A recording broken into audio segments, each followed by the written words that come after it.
This is a list of 10 facts about the upcoming Batman Arkham Shadow game from Camouflaj Studios that I'm guessing you never knew. These facts include returning characters, inspiration for the game, and even advanced movement from the previous Arkham games. Starting off with a pretty easy fact that I'm sure you can assume will be in all Batman Arkham games is collectibles. I'm sure you've seen a couple of these collectibles in the gameplay demo, which are the Rat King trophies and the Rat radios you can destroy. But did you know that we are actually getting the return of the interview tapes? The Camouflaj team who are developing the game felt it was super important to have these interview tapes as they can really help with the lore of the game. So these interview tapes will be scattered around the map for us to find. The team did not specify how many interview tapes there will be, but just having them in the game in the first place is a huge plus for Batman Arkham lore enthusiasts. The second fact that you may have not known or thought of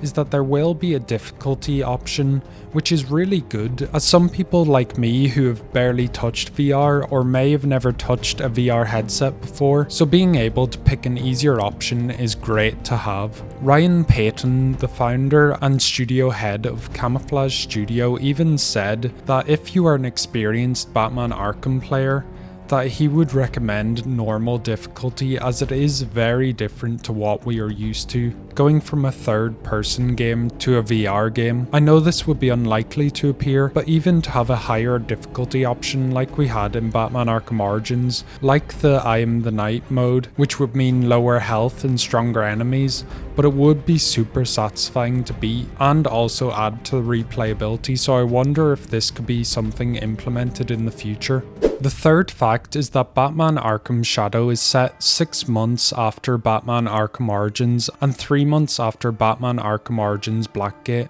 This means that Harvey Dent, Jim Gordon and other characters will have some sort of history between them already, and as said by the Camouflaj team, they will even reference both games during the events of Batman Arkham Shadow. Something to help with the setting also is the return of Roger Craig Smith, the voice actor of the young Batman in Arkham Origins and Blackgate, which is great to hear, and will apparently still not be that mature Batman that we saw in Asylum, which means we may see more outbursts and misjudgment, as this is still a Batman that is learning from his mistakes early on. Fact 4 is that there is an unannounced gadget that Batman will apparently collect later into the game that the team at Camouflaj Studio do not want to spoil, as this gadget is most likely a gadget that we've seen around the time of Arkham Origins and before Arkham Asylum, but would also have to fit the theme of VR. There's a couple of safe bets that you can make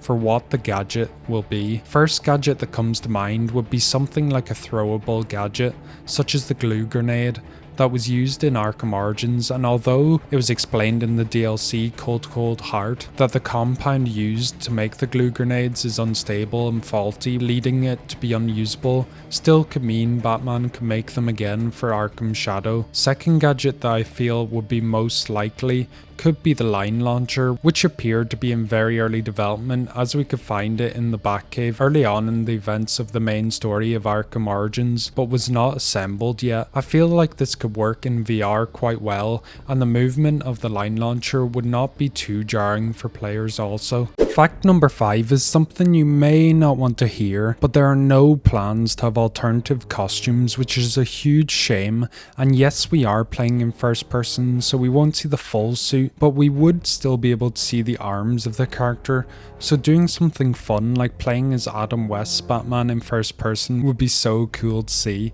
We put a lot of time and effort into Iron Man VR for those different skins and those different custom decos we called.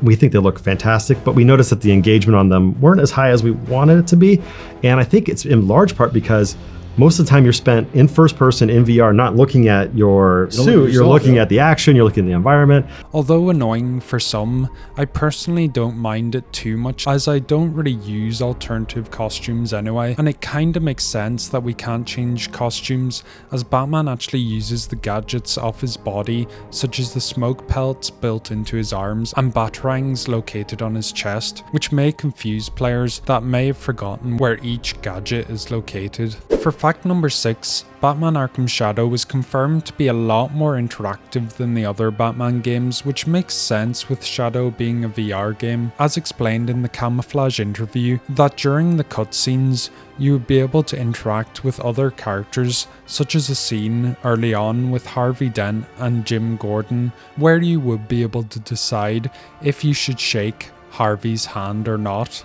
It'd be interesting to see if they have stuff like alternative endings or alternative choices that you can make, but it is very hard to know. But I guess we'll have to wait until we play it. They also mentioned that there would be plenty of interactive Easter eggs hidden around the game, giving the example with a telephone that you could press buttons and call different numbers, and apparently there would be a huge amount of numbers you can choose from that you can call people with, like Harvey Dent's campaign number and Ricky LeBlanc, aka Loose Lips, who we first met in Arkham Origins. For fact 7, something surprising to see in Arkham Shadow is the advanced movement, especially in a VR game, and by advanced movement I mean things such as sliding in the previous games, but also it's possible to slide kick crates open the exact same as how we do it in Arkham City onwards. Ryan Payton and the director of production Matt Walker also said that while gliding it would be possible to grapple to a ledge, which is really cool to hear and sounds like there will be plenty of options for players to choose from, and more experienced players will be rewarded for pulling off more difficult moves. For fact 8, something that I absolutely love to see is that Batman Arkham Shadow is heavily inspired by Batman Arkham Asylum, my personal favourite of the Batman Arkham franchise. The team explained that the gameplay loop of the game is based off the same loop as Arkham Asylum, even having pie charts to explain how the game is paced. The different sections such as stealth, combat, boss fights, and investigation sections. This is how much, combat and predators, this is how much investigations, this is how much exploration, this is how much cinematics you have for Arkham Asylum, and next to that, where we're currently trending on Arkham Shadow. Exactly. We had to do this big caveat. We're like, hey, we're still in development. Things are these pie slices are gonna get bigger, they're gonna get smaller. But yeah, if you kind of zoom out, you could see that, yes, clearly a lot of influence from Asylum coming into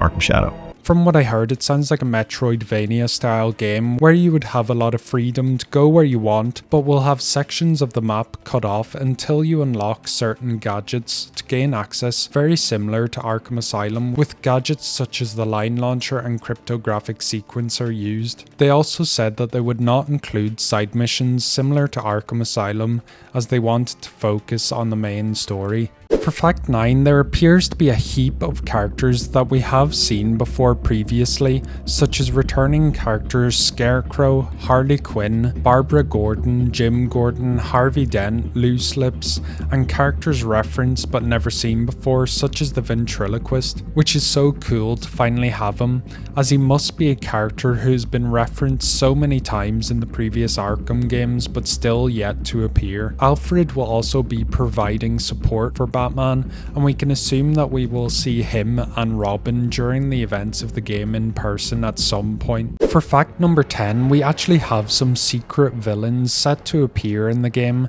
which Camouflaj Studio did not specify, but they did say that they were super excited for when players finally get to see them. It is very hard to guess who they might be, but something that has appeared in the previous games that would really suit VR would be a Scarecrow boss battle, similar to what we've seen in Arkham Asylum, as it would be super scary to have to traverse through Scarecrow's nightmare while avoiding the light in first person, and as Scarecrow actually features in the game, he could at least be one of the people we come up against that Camouflaj has been hiding. Are you hyped for Batman Arkham Shadow, and will you be buying the MetaQuest 3? Comment down below your thoughts of Batman Arkham Shadow below. Be sure to like and subscribe. That's all for now. My name is Foeinform.